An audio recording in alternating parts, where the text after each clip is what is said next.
வாங்க. பொன்மனச்சம்மல் புரட்சி தலைவர் எம்ஜிஆர், இதயம் புரட்சி தலைவி அம்மா இருவரும் தெய்வங்களை வணங்கி சிவகங்கை மாவட்டம் சிவகங்கை சட்டமன்ற தொகுதியில் தேர்தல் பிரச்சார கூட்ட நிகழ்ச்சிகளை கலந்து கொண்டு சிறப்பித்துக் கொண்டிருக்கின்ற மதிப்புக்கு மரியாதைக்கும் உரிய சகோதரர் பி.ஆர். செந்தில்நாதன் மாவட்ட செயலாளர் அவர்களே,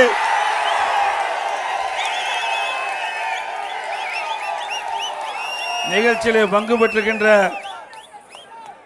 முன்னாள் அமைச்சர் அண்ணன் பாஸ்கரன் அவர்களே மற்றும் முன்னாள் சட்டப்பேரவை உறுப்பினர்களே, கழகத்திலே பல்வேறு பொறுப்புகளை வைக்கின்ற நிர்வாகிகளே, வாரியந்து சிறப்பித்துக் கொண்டிருக்கின்ற அனைத்து இந்திய அண்ணா திராவிட முன்னேற்ற கழகத்திலே பல்வேறு பொறுப்புகளில் இருக்கின்ற நிர்வாகிகளே, கழக உடன்பிறப்புகளே, கூட்டணி கட்சி சேர்ந்த தலைவர்களே, நிர்வாகிகளே, தொண்டர்களே, பெரியோர்களே, தாய்மார்களே, விவசாயிகளே, விவசாய தொழிலாளர் நண்பர்களே,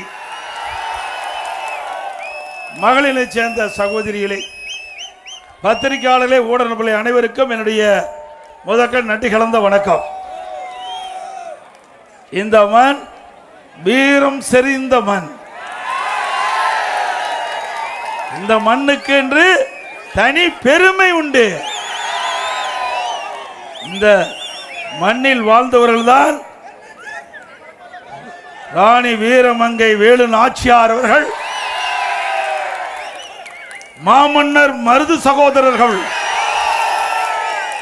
வாளுக்கு வேலி அம்பலம் அவர்கள், வீரத்தாய் குயிலி அவர்கள், இவரெல்லாம் சுதந்திர போராட்ட தியாகிகள். அப்படி வீரம் நிறைந்த மக்கள் வாழ்ந்த பூமி இந்த பூமி. இந்த இடத்தில் பேசுவதற்கு எனக்கு இறைவன் அளித்த மிகப்பெரிய வரம்.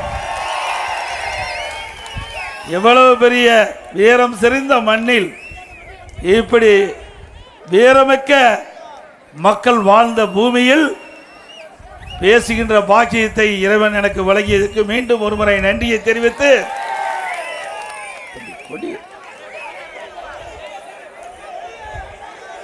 இன்றைய தினம் நம்முடைய அனைத்து இந்திய அண்ணா திராவிட முன்னேற்ற கழக தலைமையிலே அமைக்கப்பட்ட தேசிய ஜனநாயக கூட்டணி, அந்த கூட்டணியில் அண்ணா திமுகவுடைய வெற்றி வேட்பாளர் சிவகங்கை சட்டமன்ற தொகுதிக்கு அருமை சகோதரர் திரு பி.ஆர். செந்தில்நாதன் எம்எல்ஏ அவர்களை நிறுத்தப்பட்டிருக்கின்றோம். அவர் ஏற்கனவே நாடாளுமன்ற உறுப்பினராக இருந்து பணியாற்றியவர், நன்கு அறிமுகமானவர், இந்த மாவட்டம் வளர்வதற்கு துணை நின்றவர். அவர் நாடாளுமன்ற உறுப்பினராக இருந்த பொழுது அனைத்து இந்திய அண்ணா திராவிட முன்னேற்ற கழக ஆட்சியிலே பல்வேறு திட்டங்களை இந்த பகுதிக்கு பெற்று தந்து இந்த மாவட்டம் வளர்ச்சி பெறுவதற்கு உறுதுணையாக விலகியவர் அறிவிச்சார் திரு செந்தில்நாதன் அவர்கள். போன முறை அவரை எம்எல்ஏ ஆக்கினீங்க, இந்த முறையும் அவரை வெற்றி பெற்று ஆளுங்கட்சியில எம்எல்ஏ ஆக்க வேண்டும். ஆக்குவீங்களா? நம்முடைய சின்னம் பொன்மனச்சம்மல் புரட்சி தலைவர் எம்ஜிஆர் சின்னம், அம்மாவின் சின்னம், விவசாயியின் சின்னம், ஏழையின் சின்னம், தொழிலாளியின் சின்னம், வெற்றி சின்னம். வாக்களிப்பீர் இரட்டைக்கு. அதே போல நம்முடைய கூட்டணியிலே அங்கம் வைக்கின்ற அம்மா மக்கள் முன்னேற்ற கழகத்தைச் சேர்ந்த மரியாதைக்குரிய சகோதரர் தேர்ப்போக்கி வி பாண்டி அவர்கள் நிறுத்தப்பட்டிருக்கின்றனர். அவரும் அந்த இயக்கத்திற்காக உழைத்தவர், மக்களிடத்திலே நன்மதிப்பை பெற்றவர். அவரும் வெற்றி பெறுவதற்கு காரைக்குடி சட்டமன்ற தொகுதியிலிருந்து போட்டியிடுவதற்கு அந்த கட்சியின் சார்பாக நிறுத்தப்பட்டிருக்கின்றார்கள். அவருக்கு குக்கர் சின்னத்திலே வாக்களித்து வெற்றி பெற செய்யுங்கள். அதே போல திருப்பத்தூர், மானாமதுரை ஆகிய 2 தொகுதியிலும் நம் கூட்டணியில் அங்கம் வைக்கின்ற பாரதிய ஜனதா கட்சியைச் சேர்ந்த வேட்பாளர் நிறுத்தப்படுவார்கள். அவருக்கு தாமரை சின்னத்திலே வாக்களித்து வெற்றி பெற செய்யுங்கள். ஆக நம்முடைய கூட்டணி 4 சட்டமன்ற தொகுதியிலும் போட்டியிடுகிறது. இந்த 4 சட்டமன்ற தொகுதியில் இருக்கின்ற வேட்பாளர்களை வெற்றி பெற செய்ய வேண்டுமாய் உங்களை இருகரம் கூப்பி வேண்டி கேட்டுக்கொள்கின்றேன். அதே போல இன்றைக்கு இந்த பகுதியில் இன்றைக்கு ஜல்லிக்கட்டு வீர விளையாட்டு, இந்த வீரம் செறிந்த மண் என்பதற்கு ஜல்லிக்கட்டு வீரர்களே சான்று. இந்த ஜல்லிக்கட்டு வீர விளையாட்டு அதற்காக அனைத்து இந்திய அண்ணா திராவிட முன்னேற்ற கழகம் பல அறிவிப்புகளை வெளியிட்டிருக்குது. அதேபோல வடமாடு அந்த நிகழ்ச்சியும் புகழ்பெற்ற பகுதி இந்த பகுதி. ஆக ஜல்லிக்கட்டு விளையாட்டும் வடமாடு புகழ்பெற்ற அந்த விளையாட்டும் இரண்டும் முக்கியமான விளையாட்டுகளாக திகழ்வது இந்த மாவட்டத்தில்.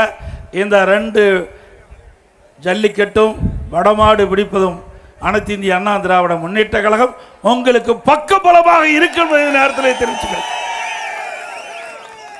இந்த ஜல்லிக்கட்டு போட்டி நடைபெறுவதற்கு எழுச்சியோடு நடைபெறுவதற்கு அதற்கு 5 லட்சம் ரூபாய் அதிமுக அரசு வந்தவுடன் வழங்கும். எங்கெல்லாம் ஜல்லிக்கட்டு போட்டி நடக்கின்றதோ அனுமதி கிடைத்து நடைபெறுகின்றதோ அந்த இடத்திற்கு 5 லட்சம் ரூபாய் நிதியுதவி வழங்கப்படும். அதேபோல இப்போ ஆன்லைன் முறையை கடைபிடிக்கிறாங்க இந்த அரசாங்கம். அதிமுக அரசு வந்த பிறகு இந்த ஆன்லைன் முறையை ரத்து செய்து ஏற்கனவே இருந்த பழைய முறை நடைமுறைப்படுத்தும்.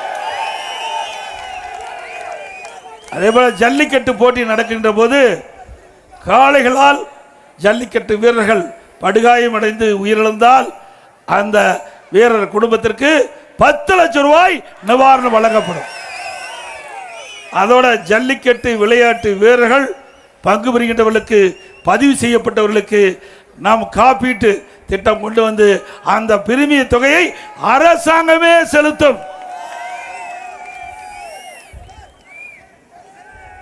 அதே போல இன்றைக்கு ஸ்டாலின் பேசுறார். இன்றைக்கு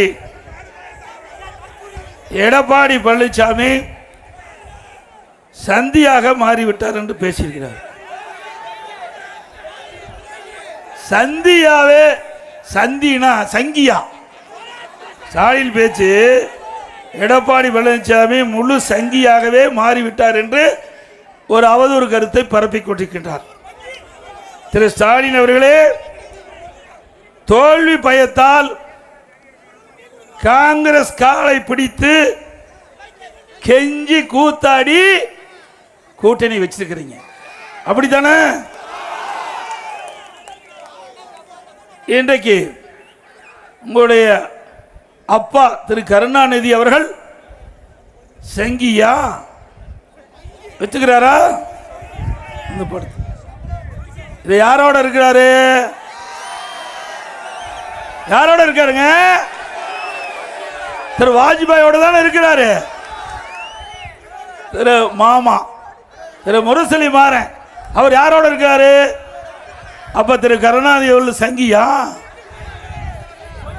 முரசொலி மாறன் சங்கியா? அவர் ஒத்துக்கிறார், ஸ்டாலின் ஒத்துக்கிறார். அது மட்டும் இல்ல, அண்மையில் காங்கிரசுக்கும் திமுகவும் கூட்டணி பிரச்சனை. அது குறித்து டெல்லிக்கு திருமதி கனிமொழி அவர்கள் அங்கே சென்று காங்கிரஸ் கட்சி தலைவரை பார்த்துட்டு பேசிட்டு வந்தார். அப்படின்னா திரு ஸ்டாலினுடைய சகோதரி திருமதி கனிமொழி அவர்கள் சங்கியா? ஆக ஸ்டாலின் அவர்களே, உங்களை பதவிக்கு தக்கவாறு பேசி பழகுங்கள். இல்லாவிட்டால் எங்க தொண்டன் பேச ஆரம்பித்து விட்டால் உங்கள் செவி கிழிந்து விடும். அதே போல புதுசா ஒரு கண்டுபிடிச்சிருக்கார் ஸ்டாலின். இபிஎஸ் கையில் ரத்தக்கரை படித்துள்ளது கண்டுபிடிச்சிட்டு வந்திருக்காரு. பாவம், என் கை சுத்தமா இருக்கு. நீங்களே சாட்சி. ஆனா ஸ்டாலின் 5 ஆண்டு கால திராவிட முன்னேற்ற கழக ஆட்சியில், அந்த 5 ஆண்டு திராவிட முன்னேற்ற கழக ஆட்சியில் 18,000 குழந்தைகள் பாலியல் சீண்டலுக்கு உட்படுத்தப்பட்டிருக்குது. 18,000 குழந்தைகள்.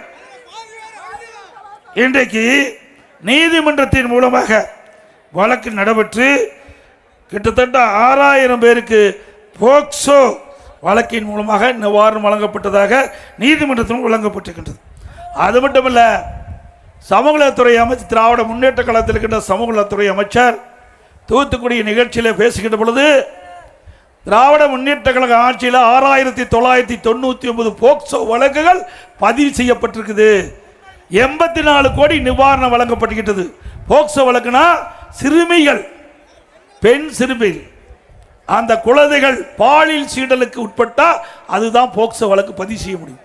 ஒரு ஆட்சியில் ஒரு அமைச்சர் கொடுத்த வாக்கு மூலம் 6,999 சிறுமிகள் பாதிக்கப்பட்டிருக்குன்னா, அப்ப என்ன ஸ்டாலின் அப்பப்போ பேசுறார், என்னை அப்பா அப்பா என்று அழைக்கின்ற பொழுது மகிழ்ச்சியா இருக்குன்னு சொன்னார் திரு ஸ்டாலின் அவர்களே. சுமார் 18,000 குழந்தைகள் பாலியல் சீண்டலுக்கு உட்படுகின்ற பொழுது, அது கதறுகின்ற பொழுது, அப்பா அப்பா என்று கதறுகின்ற பொழுது உங்கள் செவிக்கு எட்டவில்லையா?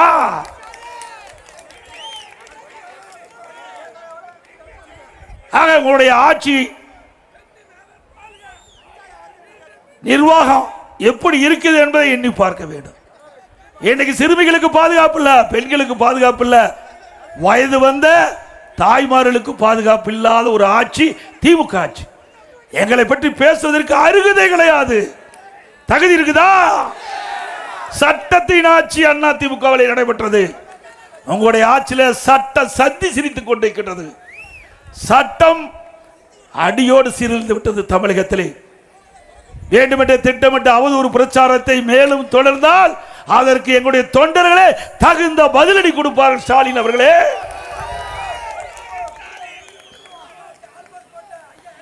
இன்றைக்கு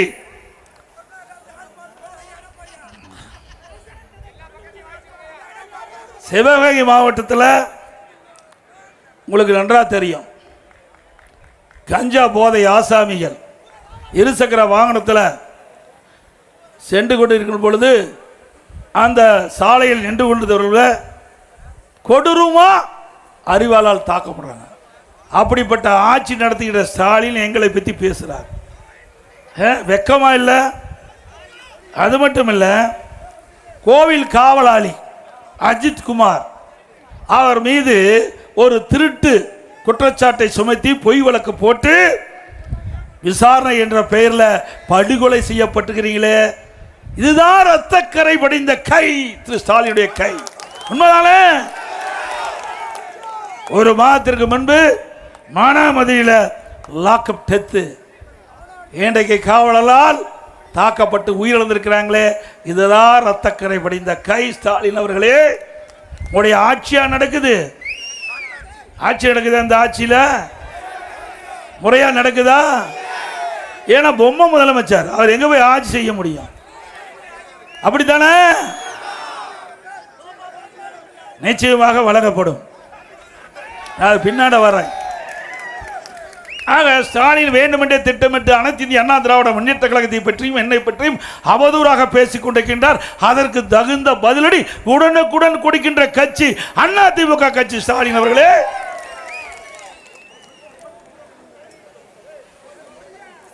அது மட்டுமல்ல, இன்றைய தினம் திராவிட முன்னேற்ற கழகம் ஆட்சி வந்த பிறகு சட்ட ஒழுங்கு இவ்வளவு மோசமான போவதுக்கு காரணம், நிரந்தர சட்ட ஒழுங்கு நிரந்தர டிஜிபி கூட நியமிக்க முடியல. இன்றைக்கு தமிழ்நாட்டுடைய முதலமைச்சர் சட்ட ஒழுங்கை பாதுகாக்கக்கூடிய ஒரு டிஜிபியை நியமிக்க முடியாத ஒரு அரசு தேவையா? கிட்டத்தட்ட நீதிமன்றம் வரை போய் நீதிமன்றம் சொல்லியும் கூட இதுவரை நிரந்தர டிஜிபி நியமிக்கல. அப்புறம் எங்க போய் சட்ட ஒழுங்கு சிறப்பா இருக்கும்? சட்ட ஒழுங்கு சந்தி சிரித்துக் கொண்டிருக்கிறது தமிழகத்திலே. அது மட்டும் இல்லை, இன்னைக்கு போதை பொருள் விற்பனை எல்லா இடத்திலும் நடக்குது இல்லைங்க. நடக்குதா இல்லையா? வேண்டும் வேண்டும் போதை பொருள் இல்லாத தமிழகம் வேண்டும் என்று வாசகம் எழுதியிருக்கிறார். இது அதிமுக ஆட்சியில் இருந்தது. இன்னைக்கு திராவிட முன்னேற்ற கழக ஆட்சியில் போதைப் பொருள் நிறைந்த மாநிலமாக தமிழ்நாடு மாறிவிட்டது.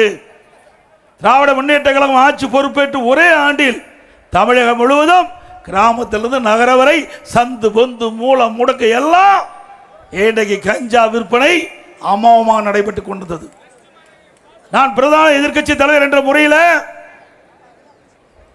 சட்டமன்றத்தில் முதலமைச்சருடைய கவனத்தை கொண்டு வந்தேன். அப்பொழுது என்னுடைய கருத்தை பதிவு செய்தேன். திரு ஸ்டாலின் அவர்களே, தமிழகத்தில் இன்றைக்கு எல்லா பகுதியிலும் கிராமத்திலிருந்து நகர வரை இந்த கஞ்சா அமோகமாக விற்பனை நடக்கிறது. இதை தடுத்து நிறுத்துங்கள் என்று பல முறை சட்டமன்றத்தில் பேசினோம். எங்களுடைய சட்டமன்ற உறுப்பினர்கள் பேசினார்கள். பொதுக்கூட்டத்தில் அண்ணா திமுக பொதுக்கூட்டத்தில் பேசணும், ஊடகத்தின் வாயிலாக வெளிப்படுத்தணும், பத்திரிகையின் வாயிலாக வெளிப்படுத்தணும். ஆனால் ஸ்டாலின் அவர்கள் செவிசாய்க்கல, அதற்கு எந்த நடவடிக்கை எடுக்கல. இன்றைக்கு போதை பொருள் நிறைந்த மாநிலமா தமிழ்நாடு காட்சியளித்துக் கொண்டிருக்கிறது. இதற்கு முழுக்க முழுக்க காரணம் இன்றைக்கு தலைமை தாங்கி நடத்தி கொண்டிருக்கிற முதலமைச்சர் ஸ்டாலின் தான் பொறுப்பேற்க வேண்டும். உண்மைதானே? நாங்கள் சொல்லுகின்ற பொழுது இந்த போதைப் பொருள் நடமாட்டத்தை தடுத்து நிறுத்தியிருந்தால் இன்றைக்கு இதை தவிர்த்திருக்கலாம். இந்த போதை ஆசாமிகளால் தான் அங்கங்க கொலை கொள்ளை திருட்டு வழிப்பறிவு பாலியல் கொடுமை நடக்கின்ற சம்பவம் இந்த போதை ஆசாமிகளால். ஆக அதிமுக ஆட்சிக்கு வந்தா 3 மாதத்தில் நிச்சயமா உங்கள் துணையோடு அதிமுக ஆட்சி அமைப்பது உறுதி. ஆட்சி அமைத்து 3 மாதத்தில் தமிழகத்தில் போதைப் பொருள் அறவாக ஒழிக்கப்படும். போதைப் பொருள் இல்லாத மாநிலமாக தமிழகம் உருவாகும். அதிமுக ஆட்சி இருக்கின்ற வரை தமிழகத்திலே போதை நடமாட்டத்தை முழுமையாக கட்டுப்படுத்தி வைத்திருந்தோம். திராவிட முன்னேற்ற கழகம் ஆட்சிக்கு வந்தவுடன் திராவிட முன்னேற்ற கழக நிர்வாகிகள் துணையோடு இந்த போதைப் பொருள் விற்பனை நடைபெற்றுகின்ற காரணத்தினால்தான் காவல்துறையால் இந்த போதைப் பொருள் நடமாட்டத்தை தடுக்க முடியாத சூழ்நிலை ஏற்பட்டதாக எங்களுக்கு கிடைத்த தகவல். ஆக இன்றைக்கு காவலர்களே இந்த போதை ஆசாமியால் பாதிக்கப்படுகிறார்கள். அப்படிப்பட்ட ஆட்சி தேவையா? அதோடு இன்றைக்கு நம்முடைய படித்த இளைஞர்கள் வேலைவாய்ப்பு பெருக வேண்டும். அதற்காக இதயம் புரட்சி தலைவி அம்மா இருக்கின்ற காலகட்டத்திலே தொழில் முதலீட்டு மாநாட்டை சென்னையில் நடத்தினாங்க. முதல் கட்டமாக 2,42,000 கோடி தொழில் முதலீடு ஈர்க்கப்பட்டது. 74 புரிந்துணர்வு ஒப்பந்தங்கள் போடப்பட்டன. அதெல்லாம் இன்றைக்கு பயன்பாட்டுக்கு வந்து இன்றைக்கு உற்பத்தியை பெருக்க விட்டது. பல்லாயிரக்கணக்கான பேருக்கு வேலை கிடைச்சிருக்குது. அதே வழியில் வந்த மாண்புமிகு அம்மாவுடைய அரசாங்கம் நான் முதலமைச்சராக இருந்த காலகட்டத்தில் தொழில் முதலீட்டு மாநாட்டை நாங்கள் சென்னையில் நடத்தினோம். 3,05,000 கோடி தொழில் முதலீடு ஈர்க்கப்பட்டு 304 புரிந்துணர்வு ஒப்பந்தங்கள் போடப்பட்டன. பெரும்பாலான ஒப்பந்தங்கள் இன்றைய நடைமுறைக்கு வந்திருக்குது. அதனால உற்பத்தி பெருகி இருக்குது. பல்லாயிரக்கணக்கான பேருக்கு வேலை கிடைத்திருக்குது. இது அதிமுக ஆட்சியுடைய சாதனை. ஆனா திமுக என்ன செஞ்சிருக்குது? அண்மையில் ஒரு அறிவிப்பை வெளியிட்டாங்க. சட்டமன்றத்தில் கூட சொன்னாங்க, பேட்டி கொடுத்தார் முதலமைச்சர். திராவிட முன்னேற்ற கழகம் ஆட்சிக்கு வந்த பிறகு 1179 புரிந்துணர்வு ஒப்பந்தங்கள் போடப்பட்டதாக 15 லட்சம் கோடி முதலீட்டை இழுக்கப்பட்டதாகவும் அதனால் 35 லட்சம் பேருக்கு வேலை கிடைக்கும் என்று தெரிவித்தார். ஒரு தொழிற்சாலை வரணும்னா உடனே வந்துடாது. புரிந்துணர்வு ஒப்பந்தம் போட்ட பிறகு முதல் கட்ட பணி நிலத்தை எடுக்க வேணும். தொழிற்சாலைக்கு தேவையான நிலத்தை கையகப்படுத்த வேணும்.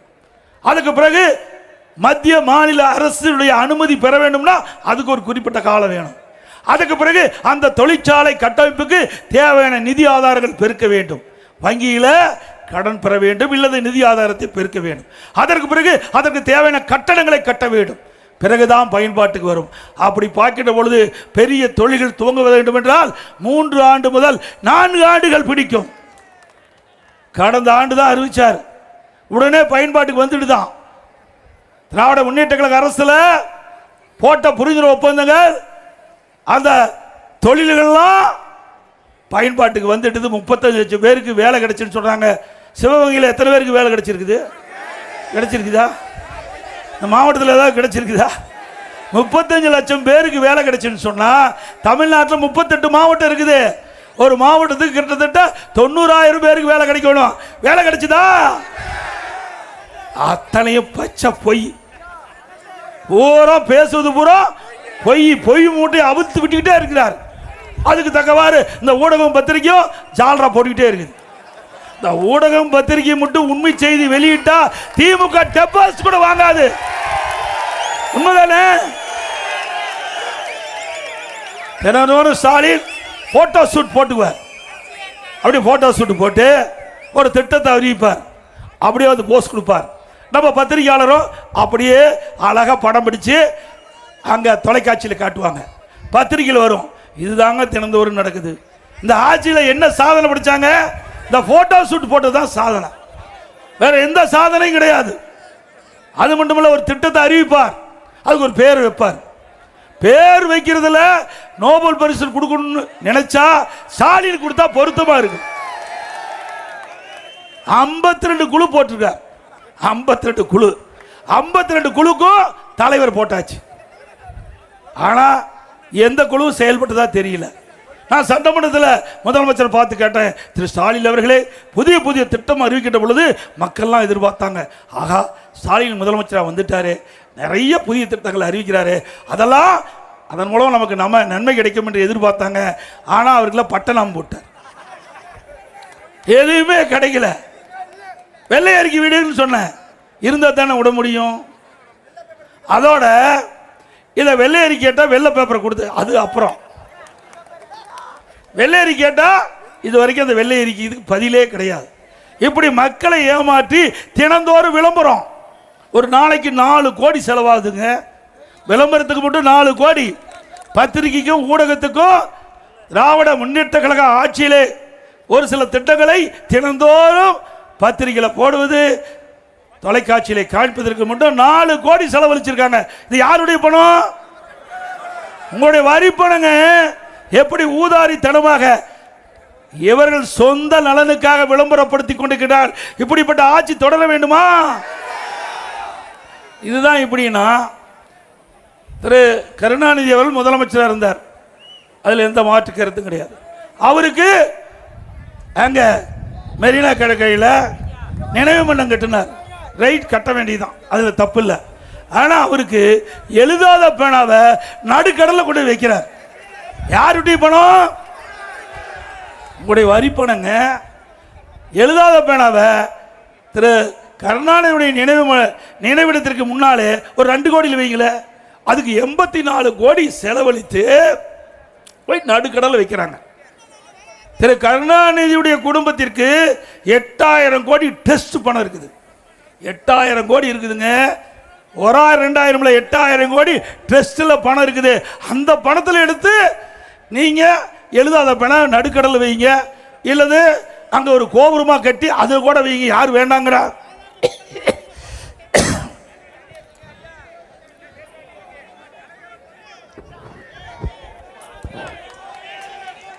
ஏங்க இது நியாயமா? யாருடைய பணத்தை எடுத்து யாருக்கு செலவு செய்யறது? ஒரு ஆக்கப்பூர்வமான திட்டத்துக்கு கொடுங்க, இல்ல அரசு பள்ளியில் படிக்கிற மாணவர்களுக்கு எழுதுற பேனாவை கொடுங்க, மாணவர்கள் வரவேற்பாங்க. அதை விட்டுட்டு ஊதாரித்தனமா செலவு பண்ணுறது எப்படி ஏற்றுக்கொள்ள முடியும்?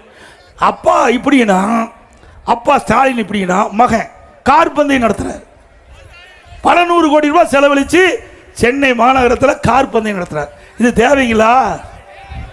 நம்முடைய மக்கள் காலுக்கு செருப்பு இல்லாமல் இருக்கின்ற மக்கள் பல பேர் இருக்கிறாங்க. ஏங்க இதையெல்லாம் இவர்களுக்கு தெரியாது. ஏன்னா செல்வ செழிப்பில் வாழ்ந்தவர்கள். நம்மை போல கிராமத்தில் பிறந்து வாழ்ந்து, ஒரு விவசாய குடும்பத்தில் பிறந்து வாழ்ந்து, வெயிலையும் மழையிலையும் நனைந்து, இரவென்றும் பகலென்றும் பாராமல் உழைத்தா ரத்தத்தை வீரைய மணியில சிந்தி உழைக்கின்ற விவசாயி தொழிலாளி அவர்கிட்ட போய் கேட்டு பாருங்க, இந்த பணத்துடைய அருமை என்று தெரியும். ஆக மக்களுடைய வரி பணத்தை எப்படி ஊதாரித்தனமா அப்பாவும் மகனும் செலவு பண்றான்னு பாருங்க. கார் பந்தயம் சென்னையில் நடத்துற, இது தேவையா நாட்டுக்கு? எவ்வளவு பிரச்சனை நாட்டில் இருக்குது. அந்த பிரச்சனை தீர்ப்பதற்கு இந்த பணத்தை எடுத்து செலவு பண்ணுங்க, நாங்கள் வரவேற்கிறோம். அதற்கு பிறகு பழனியில் நம்முடைய பழனி முருகன் இருக்கார், அதில் 162 கோடி நினைக்கிறேன். இன்னைக்கு உத்தரம் பங்குனி உத்தரங்க, அங்கே 162 கோடி ரூபாயை எடுத்து 11 திட்டத்துக்கு செலவழிப்பதாக முடிவு செஞ்சு சில திட்டத்துக்கு டெண்டர் விட்டாங்க. உயர் நீதிமன்றம் ஸ்டே கொடுத்துட்டு தடையாணை வழங்கி விட்டது. ஏங்க திட்டத்தை அறிவிங்க, நாங்கள் வேண்டாங்கள வரவேற்கிறோம். அதே நேரத்தில் அரசு பணத்தை எடுத்து செலவு செய்யலாம்ல? எதுக்கு அறநிலைத்துறைக்கு சம்பந்தப்பட்ட கோயில் சொந்தமான பணத்தை எடுத்து நீங்க செலவு செய்றீங்க? பக்தர்கள் காணிக்கை கொடுப்பது எதற்கு? அந்த கோயிலுடைய பராமரிப்பு செலவுக்காக பக்தர்கள் காணிக்கையா உண்டியில் போடுறாங்க. அந்த பணத்தை எடுத்து 11 திட்டத்தை அறிவிச்சு அதுல கமிஷன் பெறாங்க. இப்படி வெக்கங்கிட்ட ஆட்சி நாட்டுக்கு தேவையா? கோயில் படத்தை கூட விட்டு வைக்க மாட்டாங்க. முருகன் பார்த்தா சரி, முருகன் ஆண்டவன் இங்கே இருக்கிறார் பார், நான் தெய்வ பக்தி உள்ளவன், அந்த தெய்வமே இந்த ஆட்சி கேட்டா சரி. அப்புறம் கோயில் நகை, கோயில் நகைகள் பல ஆண்டுகளா பல ஆட்சி தமிழகத்தில் நடந்திருக்குது. காங்கிரஸ் ஆட்சி, திமுக ஆட்சி, அண்ணா திமுக ஆட்சி பல ஆண்டுகள் தமிழகத்தில் ஆட்சி புரிஞ்சிருக்காங்க. அப்பெல்லாம் கோயில் நகை யாரும் தொடல. ஏன் திமுக ஆட்சியில் கூட கோயில் நகையில் பெரும்பாலும் தொடல. ஆனால் இப்போ இருக்கிற ஸ்டாலின் இருக்கிற அரசாங்கம் அறநிலையத்துக்கு சொந்தமான அந்த கோயில் நகையெல்லாம் உருக்கிட்டாங்க. எந்த அடிப்படையில் உருக்கினீங்க? அங்கங்க ஒரு குழு போட்டு அங்க இருக்கின்ற பகுதி மக்களை எல்லாம் வரவழைச்சு அந்த கோயிலில் என்ன நகை இருக்குது சுட்டி காட்டி அதை வீடியோ கவரேஜ் பண்ணி அதை செயல்படுத்தி இருந்தா கூட பரவாயில்ல. யாருக்குமே தெரியாம அது எவ்வளவு நகை இருந்தது, எவ்வளவு உருக்குனாங்க, எவ்வளவு ஆட்டை போட்டாங்கன்னே தெரியல. ஸ்டாலின் அவர்களே, ஆண்டவன் தான் உங்களை கேட்பார். ஆண்டவன் சொத்தை அபகரித்தால், ஆண்டவன் சொத்தை அபகரித்தால் அந்த ஆண்டவன் உங்களுக்கு தக்க தண்டனை வழங்குவார். உண்மைதானே? அது மட்டுமல்ல, இன்னைக்கு திராவிட முன்னேற்ற கழக ஆட்சி வந்த பிறகு இன்னைக்கு மின்கட்டணம் உயர்ந்தாச்சு. இது நகராட்சி, மாநகராட்சி, பேரூராட்சியில் இன்றைக்கு மின் கட்டணம் 52% உயர்த்திட்டாங்க. ஆண்டுக்கு 5% உயர்த்தப்படும் என்று அறிவிக்கப்பட்டு இன்றைக்கு 3 வருடத்தில் 15% உயர்த்தி 67% மின் கட்டணம் உயர்ந்தாச்சு. அதுவும் கடைக்கு பீக் கவர்னு வச்சிருக்கிறாங்க. அதில் 6லிருந்து 9 வரைக்கும் ரெட்டிப்பு சார்ஜ் வசூல் பண்ணுறாங்க. பிறகு நகராட்சி அவருடைய பங்குக்கு வரி போடுறாங்க. வீட்டுக்கு 100% வரி உயர்வு, வீட்டுக்கு 100% வரி உயர்வு, ஆண்டுக்கு 6% வரி உயர்வு அதிகம். கடைக்கு 150% வரி உயர்வு, ஆண்டுக்கு 6% வரி உயர்வு. குடிநீருக்கு வரி உயர்வு. குப்பைக்கு வரி போட்ட ஒரே அரசாங்கம் இந்தியாவில் தமிழ்நாடு அரசாங்கம். இப்படிப்பட்ட ஆட்சி வேண்டுமா? நெஞ்சு பாருங்க. ஏற்கனவே மக்கள் நொந்து போய் இருக்கிறாங்க. மேலும் வரி மேல வரி போட்டு மக்கள் மீது மிகப்பெரிய வரி சுமையை இந்த அரசாங்கம் சுமத்தி இருக்குது. அதோட இது விவசாயிகள் நிறைந்த பூமி. நான் ஒரு விவசாயி, உங்களை எல்லாம் பார்ப்பதே மிகுந்த மகிழ்ச்சி. விவசாயி தொழிலாளி இரண்டும் 2 கண்ணை போன்றது. இன்றைக்கு நாட்டுக்கு உணவளிக்கின்றவர்கள் விவசாயி தொழிலாளி. இந்த உழைப்பாளிகள் நிறைந்த மாவட்டம். அவளுக்கு ஏராளமான திட்டங்களை அண்ணா திமுக ஆட்சியில் செயல்படுத்தியிருக்கிறோம். என்னோட அறிவிப்பில் கூட கொடுத்திருக்கிறோம். வணிக பயிர்கள் அவளுக்கு காப்பீட்டு திட்டத்தில் பிரிமியம் 5% இருக்குது. அதை குறைச்சி 2% நீங்க கட்டினா போதும். 5லிருந்து 2% குறைச்சிட்டோம். 3% குறைச்சிட்டோம்.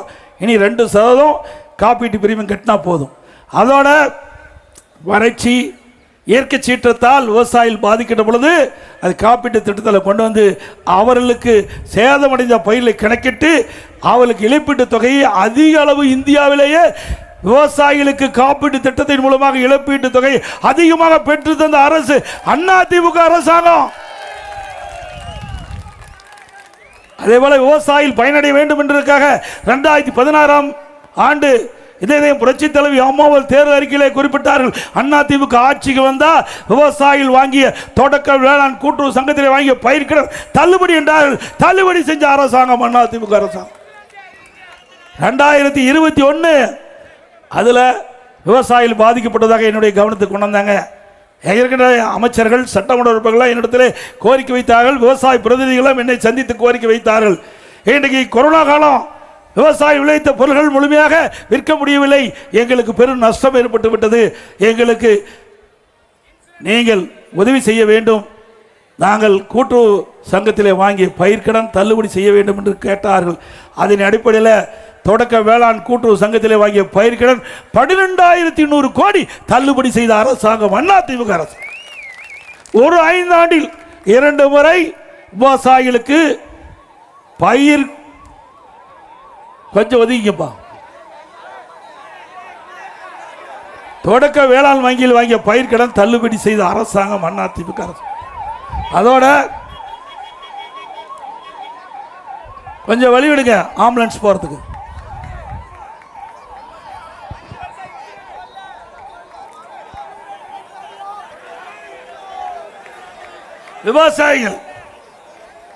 விவசாயிகள் பம்பு செட்டுக்கு மும்முனை மின்சாரம் 24 மணி நேரம் கொடுத்தோம். விவசாயிகள் எந்த நேரத்துக்கு போனாலும் பம்பு செட்டை இயக்கி நீர் பாய்ச்சலாம். அதுவும் அதிமுக ஆட்சி செஞ்சோம். திமுக ஆட்சிக்கு வந்த பிறகு ஷிப்ட் முறையில் இந்த மின்சாரத்தை விவசாயிகளுக்கு வழங்கிக்கிட்டு வருதா தகவல். மீண்டும் அதிமுக ஆட்சிக்கு வந்த உடனே விவசாயிகளுக்கு மும்முனை மின்சாரம் 24 மணி நேரம் கிடைக்கும். அதே போல விவசாயிகள் வாங்கிய பயிர்க்கடன் கூட்டுறவு சங்கத்தில் தள்ளுபடி செய்யப்படும். திமுக ஆட்சியில் ஒரு அறிவிப்பு வெளியிட்டாங்க. அந்த அறிவிப்பில் 5 சவரனுக்கு குறைவாக கூட்டுறவு சங்கத்திலே அவர்கள் அதை வைத்து பணத்தை பெற்றுக்கொள்ளலாம், அவர்கள் அனைவருக்கும் தள்ளுபடி செய்யப்படும் என்று சொன்னாங்களா இல்லையா? நம்முடைய ஆட்கள் என்ன நினைச்சாங்கன்னா, ஒரு செயினை எடுத்து 3 வெட்டி ஒரே குடும்பத்தில் 3 பேர் மேலே கூட்டுறவு சங்கத்தில் வச்சு பணத்தை வாங்கி செலவழிச்சிட்டாங்க. அப்போ ஸ்டாலின் அவர்கள் ஆட்சிக்கு வந்து முதலமைச்சரான உடனே வழிவிட்டுருங்க போயிட்டு போகுது, கொஞ்சம் வழிவிட்டுருங்க தம்பி, வழிவிட்டுருங்க, கொஞ்சம் வழிவிட்டுருங்க தம்பி, வழிவிட்டுருங்க, ஆம்புலன்ஸுக்கு வழிவிட்டுருங்கப்பா, ஏய் வழிவிட்டு தம்பி, நிறுத்தாத, போகட்டும், போங்க போங்க, கொஞ்சம் வழியிடுங்க, போகட்டும்.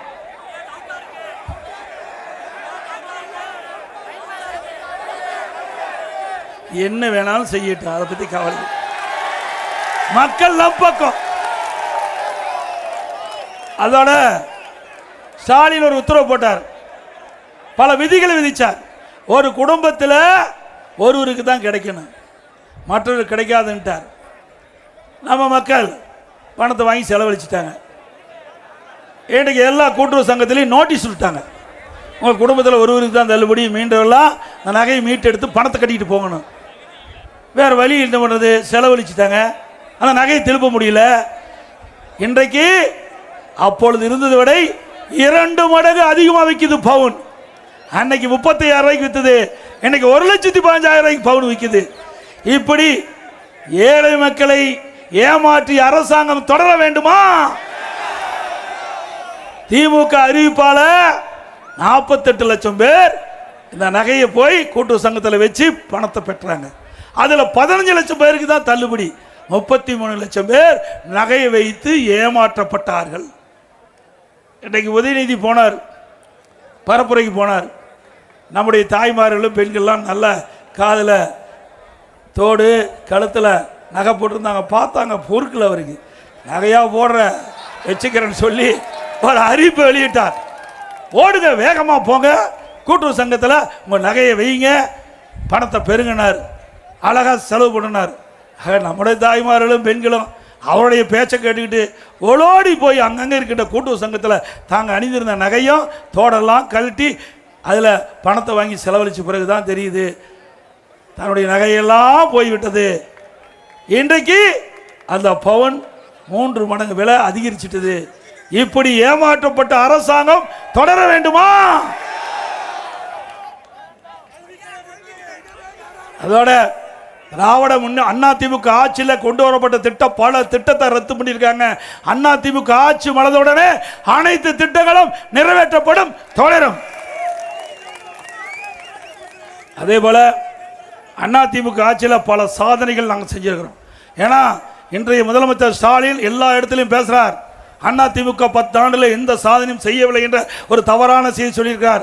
பொன்மனச்சம்பல் புரட்சியாளர் எம்ஜிஆர் இருக்கின்ற பொழுதே இந்த மாவட்டத்தை தனி மாவட்டமாக, சிவகங்கை மாவட்டத்தை தனி மாவட்டமாக உருவாக்கி தந்தவர்.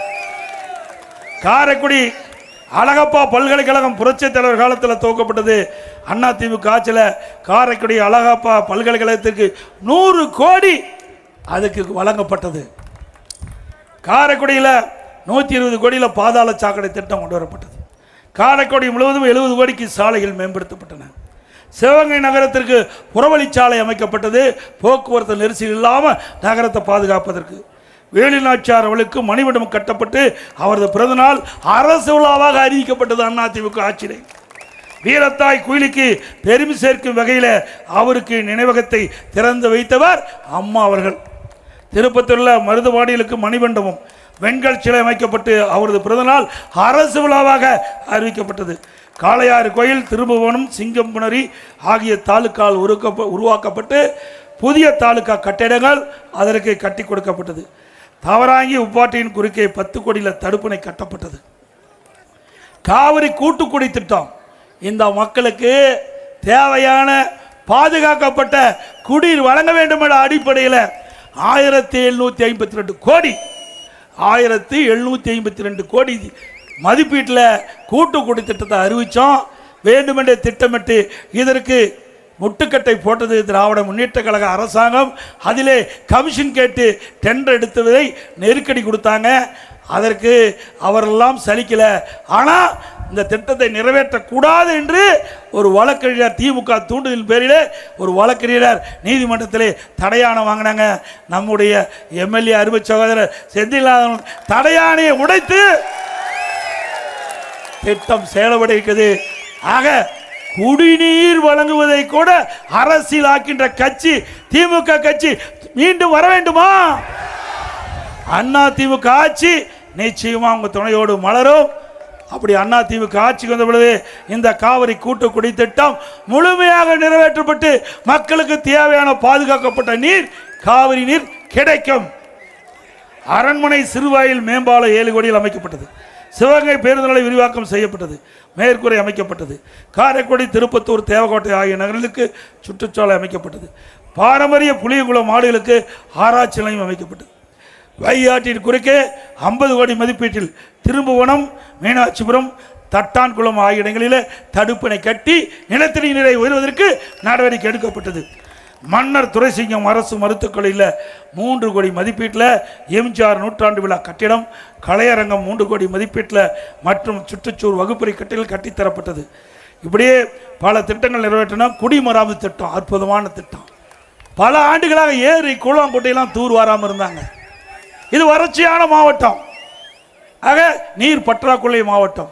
ஆக நீரை சேமித்து கோடை காலத்தில் அதை பயன்பாட்டு கொண்டு வரும் அடிப்படையில் குடிமராமத்து திட்டத்தை கொண்டு வந்து ஏரி குளம் குட்டையெல்லாம் தூர்வாரப்பட்டு தூர்வாகின்ற அந்த வண்டல் மண் விலையில்லாமல் விவசாயிகளுக்கு வழங்கப்பட்ட அரசாங்கம் அதிமுக அரசாங்கம். மழை காலத்தில் பெய்கின்ற நீர் முழுவதும் சேமித்து வைத்து கோடை காலத்தில் நிலத்தடி உயரச் செய்தது அதிமுக ஆட்சி. அந்த திட்டத்தை நிறுத்திட்டாங்க. மீண்டும் அதிமுக ஆட்சி பண்ணதுடன் குடிமராமத்து திட்டம் விவசாய பங்களிப்போடு தொடரும். காரைக்குடி மாவட்ட அரசு மருத்துவமனை மேம்படுத்தப்பட்டது. முடங்கி கிடந்த கிராபைட் தொழிற்சாலை 25 கோடியில் மேம்படுத்தப்பட்டது. இப்படி பல திட்டங்கள். கீழடி அகழ்வாராய்ச்சி அழுகாட்சி அமைக்க அதிமுக அரசு 12 கோடி ஒதுக்கீடு செய்து திமுக அரசு வந்து அதை ரத்து செஞ்சுட்டு மீண்டும் அதுக்கு 13 கோடி ஒதுக்கி இவர்கள் கொண்டு வந்தோமா ஒரு நாடகத்தை அரங்கேற்றிய அரசாங்கம் விடியா திமுக அரசாங்கம். இந்த சிவகங்கை மாவட்டத்தில் அதிக அளவு கனிம வள கொள்ளை நடக்குது. அதிமுக ஆட்சிக்கு விசாரணை மேற்கொள்ளப்பட்டு இதில் யாரெல்லாம் முறைகேடாக கனிம வள கொள்ளையில் ஈடுபட்டாங்களோ அவர்கள் மீதும் அதற்கு துணை நின்ற அதிகாரிகள் மீதும் சட்ட ரீதியாக நடவடிக்கை எடுக்கப்படும்.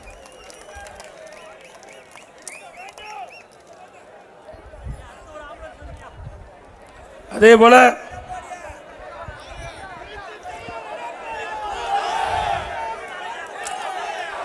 அதிமுக தேர்தல் அறிக்கை நாங்கள் வெளியிட்டோம். 3 கட்டமாக வெளியிட்டு முழு தேர்தல் அறிக்கை அதிமுக அதிமுக கட்சி வெளியிட்டப்பா விட்டு தம்பி விடு தம்பி தம்பி எப்பா தம்பி விடு தம்பி விட்டு போகட்டும் தம்பி நீங்க போங்க ஆம்புலன்ஸ் போங்கப்பா விடுங்க யாரும் தடுக்காதீங்க ஆம்புலன்ஸ் விடுங்க போகட்டும் ஆம்புலன்ஸுக்கு வழியிடுங்க தம்பி ஆம்புலன்ஸுக்கு வழியிடுங்கப்பா போகட்டும் கொஞ்சம் விலகிங்க தம்பி விலகுங்க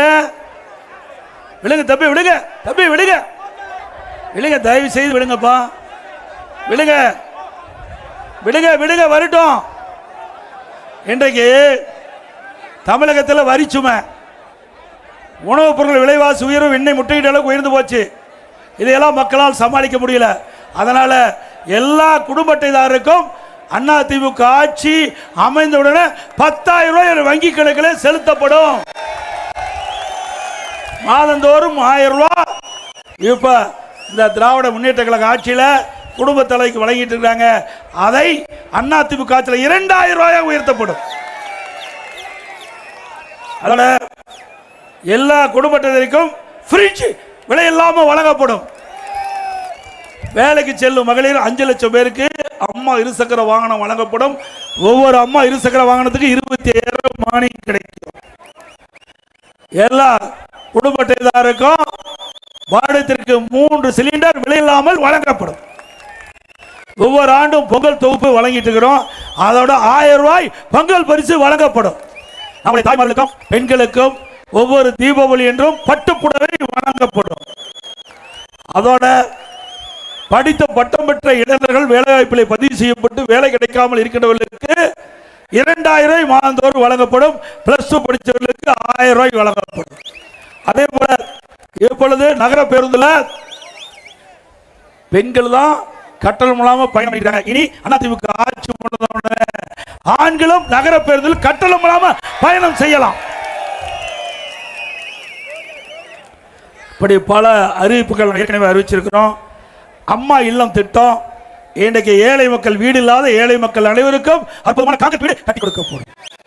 அதோட இன்றைக்கு பட்டியலின மக்கள் அவருடைய குடும்பத்தில் திருமணமாகி தனி குடித்தனம் போனால் அவர்களை கண்டறிந்து அந்த குடும்பத்தை சேர்ந்த இளைஞர்களுக்கு அரசாங்கமே நிலம் வாங்கி அற்புதமான காங்கிரீட் வீடு கிராமத்திலையும் கட்டி கொடுக்கப்படும், நகரப்புறத்திலையும் கட்டி கொடுக்கப்படும்.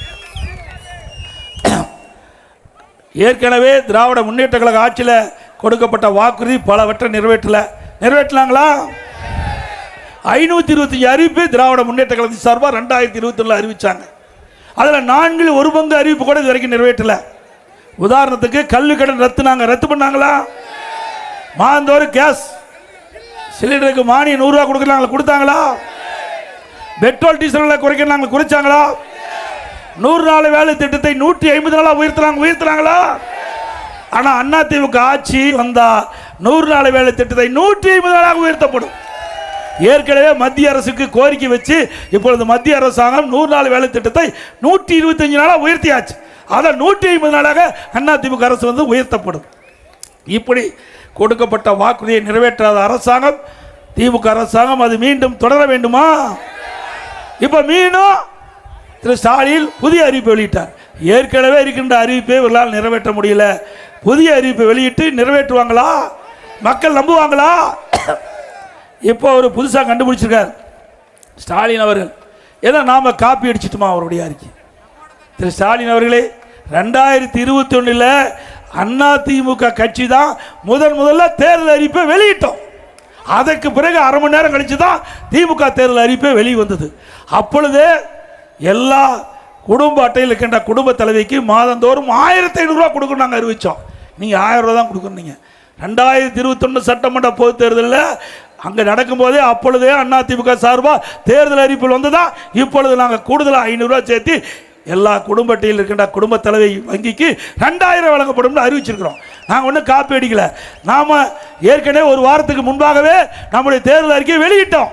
இப்போ நம்ம அருகேயே பார்த்து காப்பிடிச்சு தான் ஸ்டாலின் வந்து இந்த அறிவிப்பை வெளியிட்டிருக்கா. திமுக சார்பாக அண்ணா திமுக தேர்தல் அறிக்கை காப்பி அடிக்கல, அண்ணா திமுக தேர்தல் அறிக்கை காப்பி அடித்து வெளியிட்டு தான் திமுக என்பதை நேரத்தில் சுட்டிக்காட்டி வருகின்ற சட்டமன்ற பொதுத் தேர்தலில் நம்முடைய வெற்றி வேட்பாளர் அறிவிச்சார் செந்தில்நாதன் அவர்களுக்கு இரட்டை சின்னத்திலே வாக்களித்து வெற்றி பெற செய்யும்.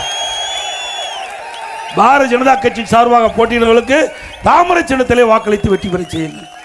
அதே போல அம்மா மக்கள் முன்னேற்ற கழகத்தின் சார்பாக போட்டியிடுகின்ற அருமை சகோதரர் திரு தேர்வோகி வி பாண்டி அவர்களுக்கு குக்கர் சின்னத்திலே வாக்களித்து வெற்றி பெற செய்யுங்கள். மக்களை காப்போம், தமிழகத்தை மீட்போம்.